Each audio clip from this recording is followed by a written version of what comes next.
Hello, Diaz നാച്ചുറൽസിൽ നിന്നാണ്. നമ്മൾ ഇന്ന് ഷെയർ ചെയ്യുന്നത് ഈ സുറ പുട്ട് എന്ന് പറയുന്ന ഒരു റെസിപ്പി എങ്ങനെയാണ് ഉണ്ടാക്കുന്നതെന്ന് നോക്കാം. ആക്ച്വലി നമുക്ക് വന്നിട്ട് ഇത് പേര് പറയുന്നത് പാൽ സുറ എന്നാണ് പറയണത്. ഞാൻ അവിടെ നിന്ന് ഇതുവരെ നാട്ടിൽ നിന്ന് ഇതുവരെ കഴിച്ചിട്ടില്ല. ഞാൻ ഇവിടെ വന്നിട്ടാണ് ആദ്യമായിട്ട് കഴിച്ചതിന്. സോ അത് ക്ലീൻ ചെയ്തെടുക്കാനൊക്കെ കുറേ പാടുണ്ട്. അതിൻ്റെ തോലൊക്കെ കളഞ്ഞിട്ട് നല്ലോണം ക്ലീൻ ചെയ്തെടുക്കണം. കാരണം വെച്ചാൽ അത് പഞ്ഞി പോലെയാവും ഇരിക്കണത്. സോ അത് ക്ലീൻ ചെയ്തിട്ട് വന്നിട്ടുള്ള കാര്യമാണ് കുറച്ച് കഷ്ടപ്പാടാണ്. അത് വന്നിട്ട് വെള്ളത്തിലിട്ടിട്ട് ഉപ്പിട്ടിട്ട് നല്ലോണം വേവിച്ചെടുക്കണം. വേവിച്ചെടുക്കുമ്പോൾ ഭയങ്കര ഒരു സ്മെല്ലാണ്. എനിക്ക് അത്രയ്ക്ക് ഇഷ്ടമില്ല ഈ സ്മെല്ല്. ഭയങ്കര സ്മെല്ലായിരിക്കും. പിന്നെ ആ വെള്ളം കണ്ടില്ലേ, അതിൽ മറ്റേ കറുത്ത കളറിൽ പത പോലെ വരണില്ലേ, അടിച്ച് കളയാനാണ്, അതിൻ്റെ അഴുക്ക് എന്തൊക്കെയാണ്. സോ ഇത് അതുപോലെ തന്നെ ഈ വെള്ളം നോക്കിയാൽ നമുക്ക് കറുത്ത കളറിൽ വരും. സോ അതുകൊണ്ടാണ്. സോ അപ്പം നമ്മൾ ആ വെള്ളം വടിച്ച് കളഞ്ഞിട്ട് പിന്നെയും അടുത്ത് രണ്ടാം വെള്ളം വെച്ചിട്ട് പിന്നെയും തിളപ്പിച്ചെടുക്കും. അപ്പോഴാണ് നമുക്ക് നല്ല ക്ലീൻ ചെയ്ത് കിട്ടണത്. പിന്നെ അതൊക്കെ നമുക്ക് വന്നിട്ട് വെള്ളമൊക്കെ വടിച്ച് കളഞ്ഞതിന് ശേഷം നമുക്ക് വന്നിട്ട് ഒരു പാത്രത്തിൽ വെച്ചിട്ട് നല്ലോണം ചിക്കി ചെതഞ്ഞെടുക്കണം. നല്ല ചിക്കി ചെതഞ്ഞെടുത്തിട്ട് അതിൽ പിന്നെ നമുക്ക് ആവശ്യത്തിന്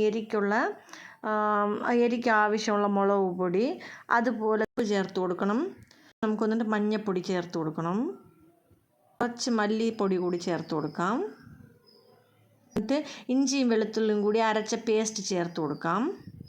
സോ ഇതെല്ലാം ചേർത്തിട്ട് നല്ലോണം മിക്സ് ചെയ്ത് കൊടുക്കണം. നമുക്ക് ഇത് നല്ല അതെന്ന് വെച്ചാൽ നല്ല നമുക്ക് വന്നിട്ട് പീസായിട്ട് വരണം. ഇതിൽ നമുക്ക് വന്നിട്ട് കയ്യിൽ കുത്തി കയറുന്നത് പോലത്തെ ഒരു മുള്ളും ഇല്ല. സോ നമുക്ക് വന്നിട്ട് കൈ കൊണ്ട് തന്നെ നല്ല സ്മാഷ് ചെയ്ത് കൊടുക്കാം. നല്ല നമുക്ക് വന്നിട്ട് പൊടിയായിട്ട് നല്ല ഒരു പേസ്റ്റ് കൺസിസ്റ്റൻസിയിൽ കിട്ടണം. അതാണ് നമുക്ക് വന്നിട്ട് നല്ലൊരു കൺസിസ്റ്റൻസി എന്ന് പറയണത്. സോ ഇപ്പോൾ കണ്ടില്ലേ, നമുക്ക് നല്ല പേസ്റ്റ് കൺസിസ്റ്റൻസിയിലാക്കിയിട്ട് നല്ല ഫൈനായിട്ട് വെച്ചിട്ടുണ്ട്. നമുക്കിതിൽ തന്നെ വലിയ ഒരു പീസ് പോലും ഇല്ല. ഇത് നമുക്ക് വന്നിട്ട് പെട്ടെന്ന് തന്നെ വെന്ത് കിട്ടുന്ന ഒരു സൈസ് മീനാണ്. അതുകൊണ്ട് നമുക്ക് വന്നിട്ട് വേവിക്കാനൊന്നും ഒരുപാട് നേരമൊന്നും വെക്കേണ്ട കാര്യമില്ല. നമുക്കിത് നല്ലോണം വറുത്തെടുക്കുന്ന ഒരു പ്രോസസ്സാണ്.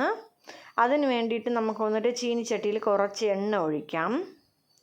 സോ നമുക്ക് ഈ എണ്ണയിലേക്ക് നമുക്ക് വന്നിട്ട് സ്പൈസസ് ആഡ് ചെയ്ത് കൊടുക്കാം. അതായത് നമുക്ക് വന്നിട്ട് പട്ട, ലവംഗം, അതുപോലെ തന്നെ പെരുംജീരകം, പ്ലസ് നമുക്ക് വന്നിട്ട് കശകശ ആഡ് ചെയ്ത് കൊടുക്കാം.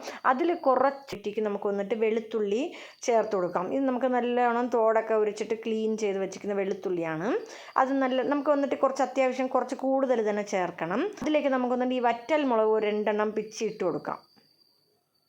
സോ ഇതൊക്കെ നല്ലോണം വശക്കണം. നല്ല എണ്ണയിൽ കിടന്ന് വശക്കണം. ഈ തുറാപ്പുട്ടിൽ തന്നെ വെളുത്തുള്ളി നമുക്ക് അധികം ചേർക്കുമ്പോൾ അത് ഇടയിടയായിട്ട് നമുക്ക് വെളുത്തുള്ളിയും കൂടി കിട്ടണം. അതാണ് നമുക്ക് നല്ല ടേസ്റ്റ് എന്ന് പറയണത്. ഈ വെളുത്തുള്ളിയൊക്കെ ഏകദേശം നല്ലൊരു ഗോൾഡൻ ബ്രൗൺ കളറിലാവുമ്പോൾ നമുക്ക് വന്നിട്ട് ഉള്ളി അരിഞ്ഞത് ചേർത്ത് കൊടുക്കാം. ഉള്ളി നമുക്ക് ചെറുതായിട്ട് അരിഞ്ഞതാണ്. അത് ചേർത്തിട്ട് പിന്നെ പച്ചമുളക് 2 കട്ട് ചെയ്തത്, അതുപോലെ തന്നെ നമുക്ക് വന്നിട്ട് കറിവേപ്പില ചേർത്ത് കൊടുക്കാം. ചേർത്തിട്ട് നല്ല വതക്കിയെടുക്കണം. ഈ നല്ല വതങ്ങിയതിന് ശേഷം നമുക്ക് വന്നിട്ട് ആ മിക്സ് ചെയ്ത് മാറ്റി വെച്ചിട്ടില്ലേ ഈ സുറാപ്പുട്ട്, അതെടുത്ത് ഇതിൽ ചേർത്ത് കൊടുക്കാം. കണ്ടില്ലേ, നമുക്ക് വന്നിട്ട് ഈ നല്ല ഒരു പുട്ടിൻ്റെ കൺസിസ്റ്റൻസിയിലാണ്. നമുക്ക് ഉതിരിയായിട്ട് കിടക്കും. ഇത് ചേർത്തിട്ട് നല്ലോണം മിക്സ് ചെയ്ത് കൊടുക്കണം. ലോ ഫ്ലെയിമിൽ വെച്ചിട്ട് നമുക്കങ്ങനെ കുറേ നേരം വേവിച്ചെടുക്കണം.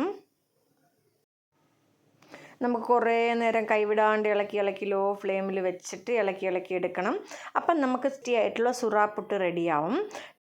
ഇത് നമുക്ക് വൈറ്റ് റൈസ് പ്ലസ് രസം വെച്ച് കഴിക്കാൻ നല്ലൊരു കോമ്പിനേഷനാണ്. സൂപ്പർ അടിപൊളി ടേസ്റ്റാണ്. ട്രൈ ചെയ്ത് നോക്കണേ. താങ്ക്